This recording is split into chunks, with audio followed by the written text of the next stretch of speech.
ফের একবার নজর রাখবো বাংলার দিকে, কারণ ওয়াকফ বিল নিয়ে এবার শোরগোল সৃষ্টি হয়েছে। তারই মধ্যে মুর্শিদাবাদে দেখা গেল যে আজকে বিক্ষোভ এবং জঙ্গিপুরে ওয়াকফ বিল নিয়ে ব্যাপক গোলমাল আজকে সৃষ্টি হয়েছে। পুলিশের সঙ্গে সংঘর্ষ বেঁধেছে, যদিও পুলিশের গাড়িতে পর্যন্ত আগুন লাগিয়ে দেওয়ার অভিযোগ উঠে আসছে। বিক্ষোভকারীদের হাঁটাতে পুলিশের লাঠিচার্জ, দেখুন সেই ছবি।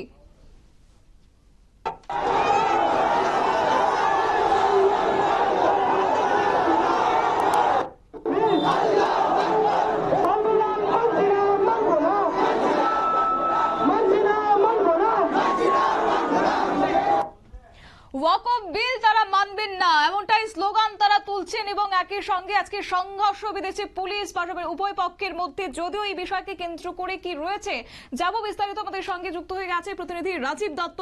রাজীব, কি বলবে? এই মুহূর্তে মুর্শিদাবাদের জঙ্গিপুরের অবস্থা অত্যন্ত খারাপ। সেখানে ব্যাপক সংঘর্ষ শুরু হয়েছে। পুলিশের বেশ কয়েক সংখ্যালঘু সম্প্রদায়ের ছাত্র এবং যুব সংগঠন তারা আজকে বিকেলে বিক্ষোভ দেখাচ্ছিল ওয়াকফ বিলের বিরুদ্ধে। তারা 12 নম্বর জাতীয় সড়ক অবরোধ করে রেখেছিল। পুলিশ তাদের অবরোধ হটাতে গেলে পুলিশকে লক্ষ্য করে ইটপাটকেল ছোড়ে এবং পুলিশকে ব্যাপক পুলিশের মারধর করে।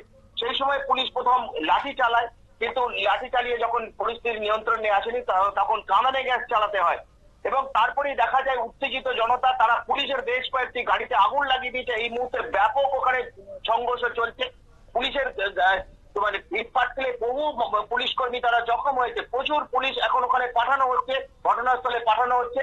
যে অবস্থা, যে পরিস্থিতি, উত্তরবঙ্গের সঙ্গে দক্ষিণবঙ্গের সড়ক পথে যোগাযোগ একদমই বিচ্ছিন্ন হয়ে গেছে এই সমস্যার কারণে।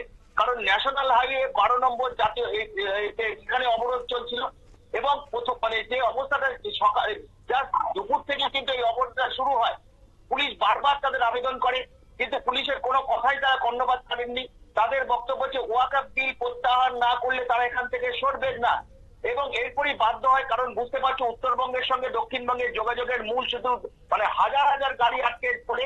সেই সময় উত্তেজিত জনতাকে ছত্রভঙ্গ করতে পুলিশকে লাঠি চালাতে হয়। কিন্তু এখনো যারা জানতে পারছি প্রচুর মানে মানুষ, মুসলিম সম্প্রদায়ের প্রচুর মানুষ তারা জড়ো হয়েছেন। তারা পুলিশকে দেখে এখনো ইটপাটকে মেরে যাচ্ছে এবং সমানে কিন্তু বেশ কয়েকটি গাড়ি, তাও মানে 6 থেকে 7টা গাড়িতে কিন্তু আগুন লাগিয়ে দেওয়া হয়েছে। পরিস্থিতি ওখানে অত্যন্ত খারাপ। পরিস্থিতি নিয়ন্ত্রণের জন্য মানে মুর্শিদাবাদ শহর বহরমপুর থেকে আরো পুলিশ বাহিনী পাঠানো হচ্ছে। যে এই অবস্থা, যে সেখানে কিন্তু আজকেই হঠাৎ করে সংখ্যালঘু ছাত্র যুব সংগঠন তারাই আন্দোলনের ডাক দিয়েছিল ধুলিয়ান বাজার। যেহেতু আজকের এই গোলমালের জেরে পুলিশের গাড়ি পর্যন্ত পুড়িয়ে দেওয়া হয়েছে, তাই সেই জায়গা থেকে এখন প্রশাসনের পক্ষ থেকে কি পদক্ষেপ নেওয়া হয়েছে, পরিস্থিতি সামাল দিতে কি রয়েছে ব্যবস্থাপনা? দেখো এখনো পর্যন্ত ওখানে পুলিশ পাঠানো হচ্ছে, পরিস্থিতি নিয়ন্ত্রণের মধ্যে নেই। এখনো কিন্তু ব্যাপক সংঘর্ষ হচ্ছে এবং পুলিশকে দেখে ইটপাটকেল মারছে। পুলিশ কিন্তু এখনো টিয়ার গ্যাস চালাচ্ছে বলে আমাদের কাছে খবর এসেছে, কারণ পরিস্থিতি নিয়ন্ত্রণের মধ্যে নেই। হাজার হাজার মানে মুসলিম সম্প্রদায়ের মানুষ তারা রাস্তায় নেমে এই আন্দোলন করছেন। পুলিশ যেহেতু জাতীয় সড়ক অবরোধ করে রেখেছে, সেই অবরোধ ছড়াতে গিয়ে পুলিশকে বিক্ষোভে এরকম আক্রমণের শিকার হতে হলো। এবং যেটা যে পুলিশ যখন কামানে ছুটছে, কারণ বুঝতেই পারছো যে প্রথমে লাঠি চালিয়ে যখন নিয়ন্ত্রণে আসেনি এবং সেই সময় পুলিশকে ইটপাটকে ছুটছে, তখন পুলিশকে বাধ্য হয় পুলিশ আরো বেশি কামানে গ্যাস ছুটতে এবং তখন দেখা যায় উত্তেজিত জনতা কিন্তু যেটা পুলিশের কয়েকটি গাড়ি, বেশ কয়েকটি গাড়িতে আগুন লাগিয়ে দিয়ে আছে। পরিস্থিতি এখনো যথেষ্ট উত্তেজনা পূর্ণ, এখনো পরিস্থিতি নিয়ন্ত্রণের মধ্যে আসেনি। বহরমপুর শহর থেকে আরো প্রচুর পুলিশ বাহিনী পাঠানো হচ্ছে পরিস্থিতি নিয়ন্ত্রণে আনতে এবং এই ঘটনার জন্য প্রচন্ড জাতীয় সড়কে 12 নম্বর জাতীয় সড়কে প্রচন্ড যানজট তৈরি হয়েছে। দক্ষিণবঙ্গের সঙ্গে উত্তরবঙ্গের যোগাযোগ এখনো পর্যন্ত বিচ্ছিন্ন হয়ে গেছে। পরিস্থিতি নিয়ন্ত্রণে, যেটা শতাব্দী পরিস্থিতি নিয়ন্ত্রণে এখনো আসেনি। এখনো ব্যাপক সংঘর্ষ চলছে পুলিশের সঙ্গে এই বিক্ষোভকারীদের। পরিস্থিতি নিয়ন্ত্রণে আনার জন্য বহরমপুর থেকে প্রচুর পুলিশ পাঠানো হচ্ছে যাতে পরিস্থিতি নিয়ন্ত্রণে আসে। কারণ কাঁদানে গ্যাস ছুড়েও কিন্তু পরিস্থিতি নিয়ন্ত্রণে আসেনি, তাই পুলিশ সংখ্যক পার্সোনাল বেশি করে পাঠানো হচ্ছে যাতে পরিস্থিতি নিয়ন্ত্রণে আসে। কিন্তু উত্তেজিত জনতা তারা এখনো রাস্তা অবরোধ করে রয়েছে। তারা তাদের দাবি যতক্ষণ না ওয়াকফ বিল প্রত্যাহার করা হচ্ছে ততক্ষণ তারা এখান থেকে সরবেন না। পরিস্থিতি কিন্তু ওখানে অত্যন্ত উত্তেজনাপূর্ণ, পরিস্থিতি এখনো নিয়ন্ত্রণের মধ্যে নয়। কারণ তারা স্লোগান দিচ্ছেন তারাই আইন মানে মানেন না, মানবেন না এবং আইন প্রত্যাহার করতে হবে।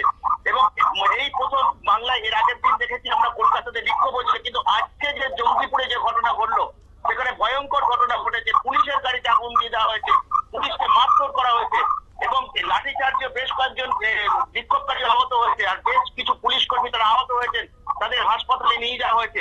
পরিস্থিতি নিয়ন্ত্রণে আনতে আরো প্রচুর পুলিশ পাঠানো হচ্ছে ঘটনাস্থলে। শতাব্দী। ঠিক তাই, ধন্যবাদ।